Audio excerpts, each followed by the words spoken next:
দিনটা ছিল মাঘী পূর্ণিমার দিন। তো আমরাও রেডি হয়ে গেছি মাঘী পূর্ণিমার মেলায় যাব। তো চলো মেলাতে যাওয়া যাক। এই যে আমরা মেলাতে ঢুকে পড়েছি। তো মন্দিরটা প্রথমেই দেখলাম খুব সুন্দর করে লাইটিং করে সাজিয়েছে।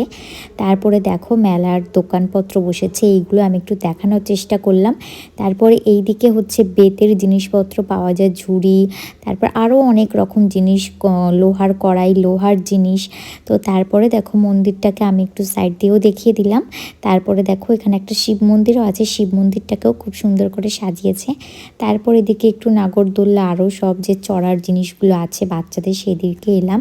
আমি আমার বরকে বলছি নাগরদোল্লায় উঠবে, ও বলছে না, কারণ ও খুব ভয় পায়। এবং আমার বোন আমাকে বলছে দিদি নাগরদোল্লায় উঠবি, বলছি না না আমি পাগল নাকি। তো চলো তারপরে একটু জুয়েলারি দেখছিলাম, এই ব্রেসলেটগুলো আমি একটা, আমার বোন একটা নিয়েছি। তো এখানে ইয়াররিংগুলো খুব সুন্দর সুন্দর ছিল। তারপরে আমরা একটু ভুট্টা ভাজা খেলাম, কারণ মেলাতে দেখলাম অনেক জায়গায় ভুট্টা ভাজা বিক্রি হচ্ছে, মানে ভুট্টা ভাজা না, ভুট্টা পোড়া। তারপরে আমরা ভুট্টা খেলাম, একটু বাজার থেকে ফুচকা খেলাম, ফুচকা খেয়ে বাড়ি চলে